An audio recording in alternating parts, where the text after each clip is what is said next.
தமிழ்நாடு தௌஹீத் ஜமாத் சார்பாக இந்த பத்திரிகையாளர் சந்திப்பு இங்கே ஏற்பாடு செய்யப்பட்டிருக்கிறது. இந்த சந்திப்பு எதற்காக என்று சொன்னால், இன்றைய தினம் சென்னை உயர்நீதிமன்றம் ஒரு வழக்கு தொடர்பாக விசாரணையிலே உத்தரவு ஒன்றை பிறப்பித்திருக்கிறது.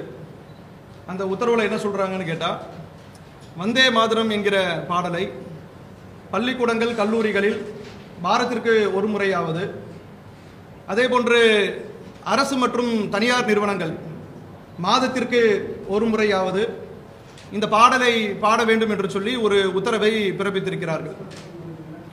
இந்த உத்தரவை தமிழ்நாடு தௌஹீத் ஜமாத் வன்மையாக கண்டிக்கிறது. நம்முடைய நாடை பொறுத்தவரையிலும் நம்முடைய நாடு அரசியலமைப்பு சட்டத்தின் உட்பட்டு அமைக்கப்பட்ட ஒரு தேசம். இந்த தேசத்தில் பன்முகத்தன்மை கொண்ட பல இன மக்கள், பல சாதி மக்கள், பல்வேறு மதத்தைச் சேர்ந்தவர்கள் இந்த நாட்டில் இருக்கிறாங்க. இத்தனை மதத்தைச் சேர்ந்தவர்கள் இந்த நாட்டிலே எந்த விதமான கருத்து வேறுபாடும் இல்லாமல், நமக்கு மத்தியில் 1000 வேற்றுமைகள் இருந்தாலும் நமக்கு மத்தியிலே ஒரு ஒற்றுமை என்கிற அளவில் நம்முடைய சட்டங்கள் இந்த தேசத்திற்கு வலுவான ஒரு சூழலை ஏற்படுத்தி இருக்கக்கூடிய நேரத்தில், அந்த சூழலை பாதிக்கும் விதமாக பல சமூக மக்கள் வாழுகின்ற இந்த தேசத்தில் நல்லிணக்கத்தை பாதிக்கக்கூடிய விதமாக உயர் நீதிமன்றத்தினுடைய உத்தரவு இது அமைந்திருக்கிறது. ஏனென்று சொன்னால், வந்தே மாதரம் என்கிற ஒரு பாடல் நீண்ட நெடுகாலமாக சர்ச்சைக்குரிய ஒரு பாடலாக இருக்கிறது.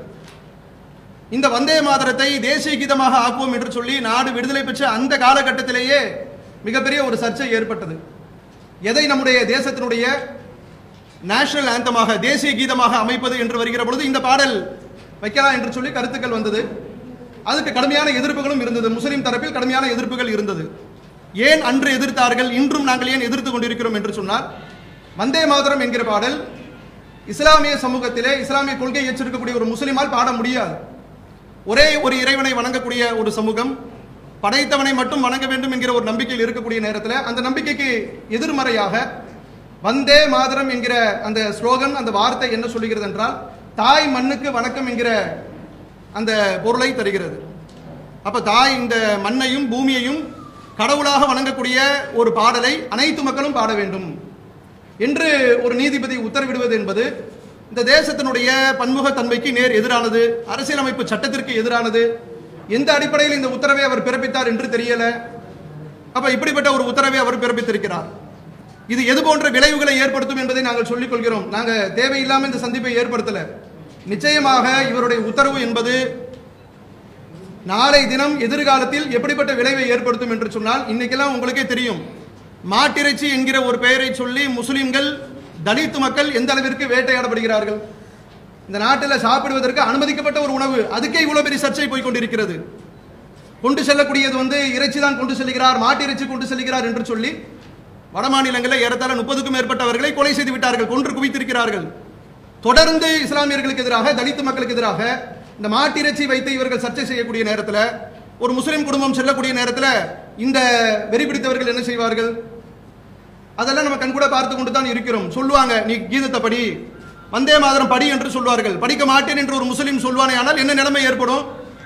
அப்ப அடுத்து ஒரு வன்முறையை இந்த தேசத்திலே உண்டாக்குவதற்கு, மீண்டும் இந்த கொலைவெறி சம்பவத்தில் ஈடுபடக்கூடியவர்களுக்கு இன்னொரு சாதனமாக இந்த வந்தே மாதரம் என்கிற ஒரு உத்தரவு பிறப்பிக்கப்பட்டிருக்கிறது. இது தமிழக அளவில் தானே சொல்லியிருக்கிறாங்க என்று சொன்னாலும் இந்த உத்தரவை நாடு முழுக்க கடைபிடிப்பார்கள். அப்படித்தான் நாம் பார்த்து கொண்டிருக்கிறோம். அப்ப இந்த தேசத்தினுடைய ஒருமைப்பாட்டுக்கு எதிராக, இந்த தேசத்தினுடைய அமைதிக்கு எதிராக சம்பந்தமே இல்லாத அந்த வழக்கு, அதற்குரிய வழக்கு கூட கிடையாது.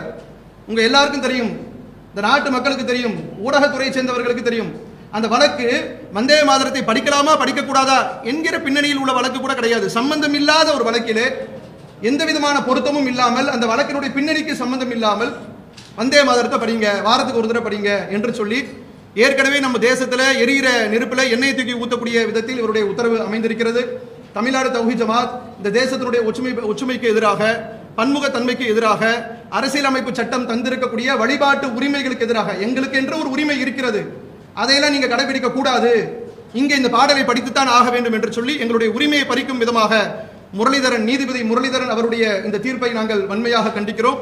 இந்த தீர்ப்பை நாங்கள் எதிர்த்து, இவர் பிறப்பித்திருக்கக்கூடிய இந்த உத்தரவுக்கு எதிராக சட்ட ரீதியான போராட்டங்களை தமிழ்நாடு தௌஹீத் ஜமாத் முன்னெடுத்து செல்லும் என்பதை நாங்கள் தெரிவித்துக் கொள்கிறோம்.